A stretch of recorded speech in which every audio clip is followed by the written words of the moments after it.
From Newsnets and CCTV, it's high school basketball coming to you tonight from Cadillac High School.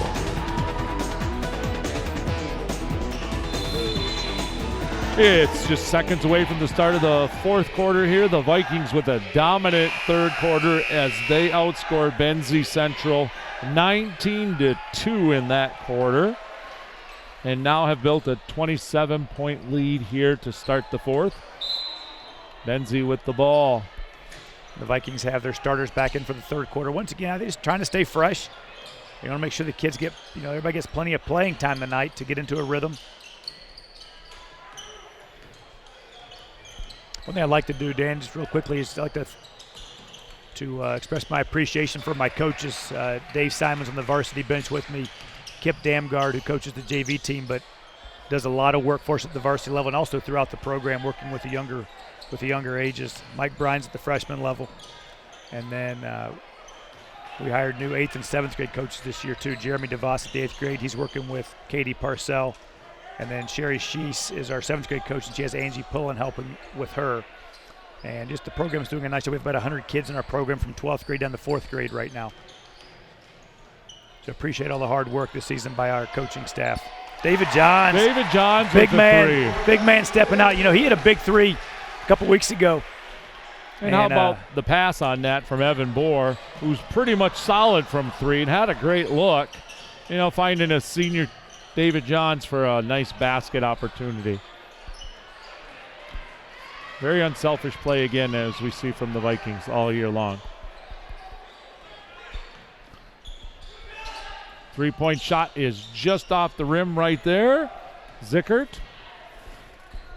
He does lead Benzie Central with 7 points all in the first half here tonight. Good skip. Evan Bohr one more. He got another. Gives him 5 on the night. 5 threes. 17 points total. Nice strong move right there. We've seen that all night long from Dunlop. This time he will be rewarded. Picking up a foul on the Vikings. I don't think they're in the bonus yet. Looks like that's just their 4th team foul. At this point, you start to see seniors kind of get their step or moment of leaving the floor for a final time. I think number 2, Colin Hess, replaced number 33, senior Levi Klotz. You see him here going one at a time now. Alec Barcheski replaced number 4, David Johns. Wyatt Vincent in for number 22, Logan Wild.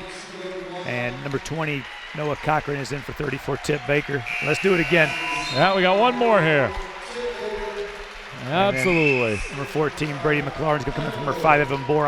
I anticipate Barcheski and Vincent coming off in a minute for their last senior walk off the court.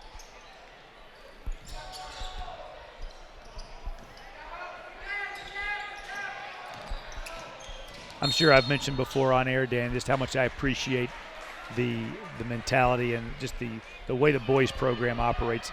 It seems like it just goes back to the Jeff McDonald days, and it's an unspoken process that just is the way things are done. And the kids pass it down from player to player, and there's an expectation about playing defense and being a great teammate. And it is carried on with Ryan Benzenberg and his staff. It's just so much fun to watch. Yeah, it's unselfish play, it's intelligent play, and it's hard work. And boy, you better get after it on defense. I think for any coach, if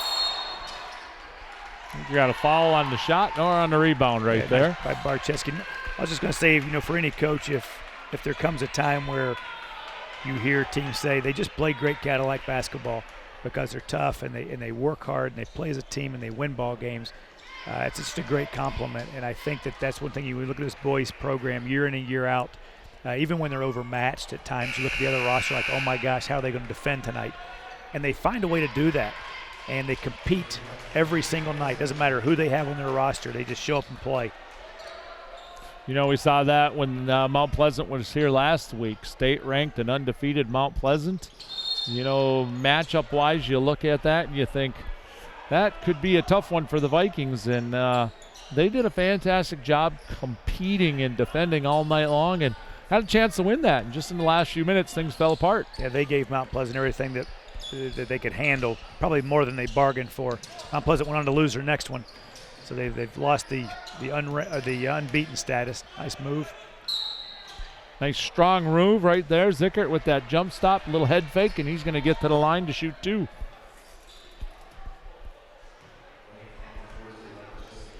This boys program is pretty strong in numbers right now as well. The JV team, I think, rosters 13 or 14, and even though the first team has low numbers because those kids are moved up, they're playing well. I think they were 18-2 this year, the freshmen. Freshmen had a solid season. Really good season. The JV had a very competitive team. They're great athletes. They work hard.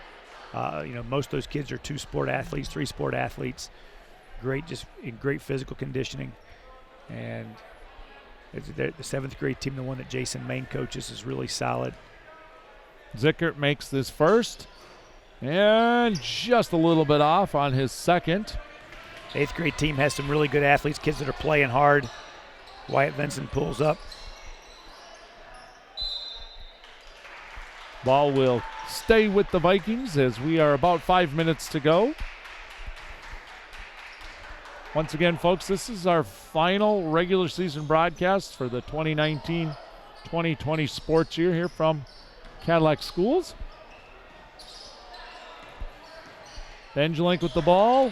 Good move by Bryce. And also by Noah. And Noah Cochran, really good football player. Bryce Benjelink, very athletic. Barczewski from downtown.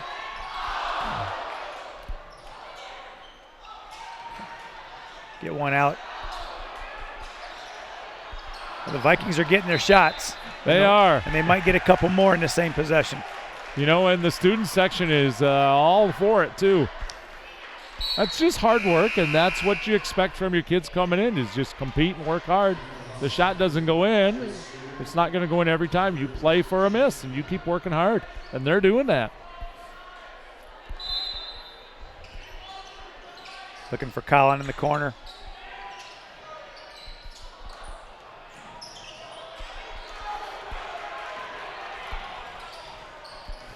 McLaren with the ball. He's going to go, and he picks up a little bit of a fall right there on Benjelink.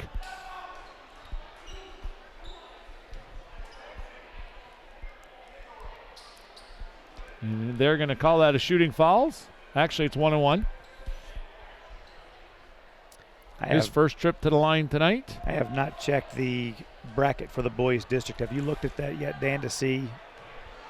We play Manistee Chippewas. Okay.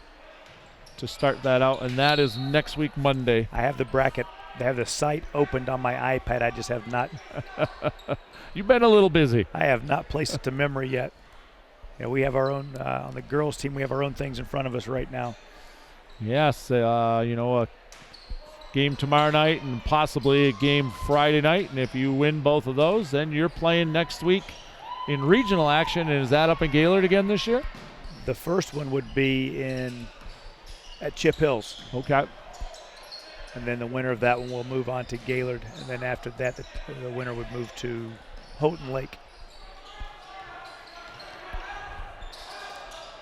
A lot of good teams in our region. It's going to be some really exciting basketball for whomever advances out. Great rebound by Barczewski in there off the shot from Streeter. Good take by Colin. Good find to Alec Barczewski.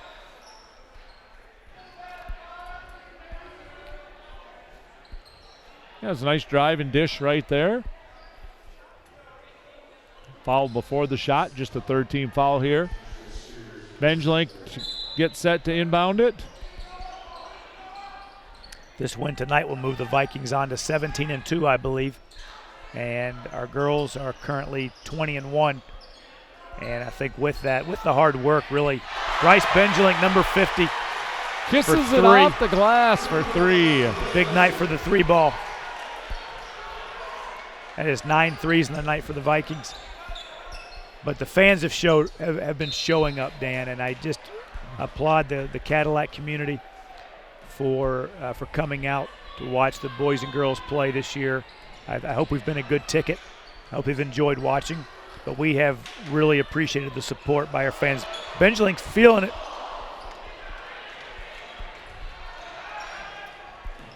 Nice job getting back by the Vikings right here. Ball's going to go out of bounds. Think Benzie will keep it right here. We got a couple of subs coming in for Benzie. That's Dylan Bates along with Wes Van Portfleet. I didn't check the overall record of Benzie Central before that came tonight. Yeah, they're 9-9 coming into tonight. And, they play in that Northwest Conference with Sutton's Bay and Glen Lake and Leland, Buckley, Onekama, and they just keep playing hard. You watch them get up and down the court, step out, defend. I think Coach Crocker, does a nice job. That's his spot. He likes it.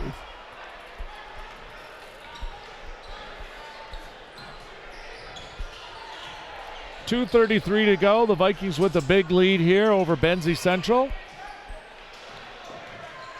Benjelink with the steal. Pushes forward to Wyatt Vinson. Goes and sets a screen. That's a good screen. He's a big fella. Wyatt Vinson for a bucket. Nice little runner.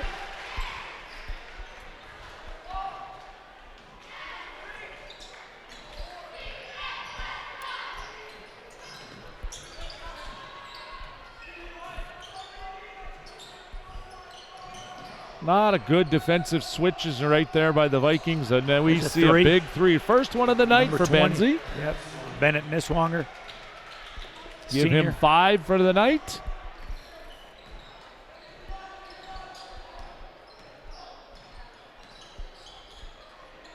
The same thing goes for Benzie Central on the other side. When you're down by 34, you're looking just for your kids to play hard and get better. There's not going to be a magic one that you can pull out and score 34 points in a minute and a half. But you just hope they keep working hard and compete. Absolutely. These kids are in the gym every day for you. They're working hard. They're doing all the sprints, the getting in shape part.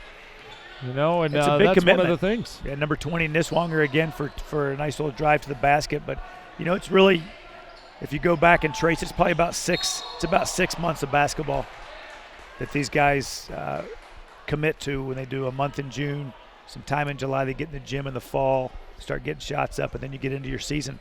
November, December, January, February, and March. Looking at almost 5 months right there, 4.5 months. So all the sports seasons, it probably, I shouldn't say probably, it is definitely the longest. We're going to see Alex Barcheski, another senior, get his ovation from the crowd here. Hey, Alex, a football kid, and he loves to compete, and they got him to come out last year, and part of it was just because he's so competitive, and he's a great athlete, and they were looking for a guy to come in and do certain things, and that's what Alec does.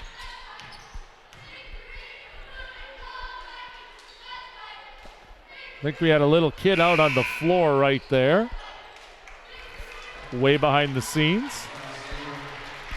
And that'll allow the Vikings, Wyatt Vinson, number 3, the last senior in the group, to get their ovation. Did they call a substitution timeout maybe? Just a quick one to get him in? I don't know.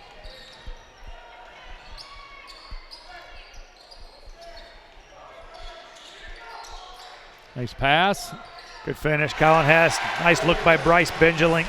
Colin with the good eyes as he knew and saw the shot blocker Bigelow coming. He kind of slid a little bit away from the basket and got that up and in. This group's been playing. These are all juniors that are on the court together right now. And they play a little bit of, they began playing all together in 8th grade. That's when Austin Abram moved into town and started playing with these guys. 20 seconds to go here. The Vikings slowly bringing down the ball down the floor. That's Brady McLaurin. His dad's up here with us, folks. Mike's been kind enough to come and help us broadcast here tonight. We certainly don't want to forget to wish you and the gals luck here tomorrow night, and hopefully a long season, long tournament run. Yeah, we appreciate that, Dan. And much as I love, of course, I love coaching my team, but I really love pulling for this boys team as well. It's a great time right now for Cadillac basketball. Absolutely, and you have two quality teams, and the seasons that they've had have been outstanding. Mike and I will be right back, folks, here with a little post-game wrap-up here on Newsnet and CCTV. We'll be right back, folks.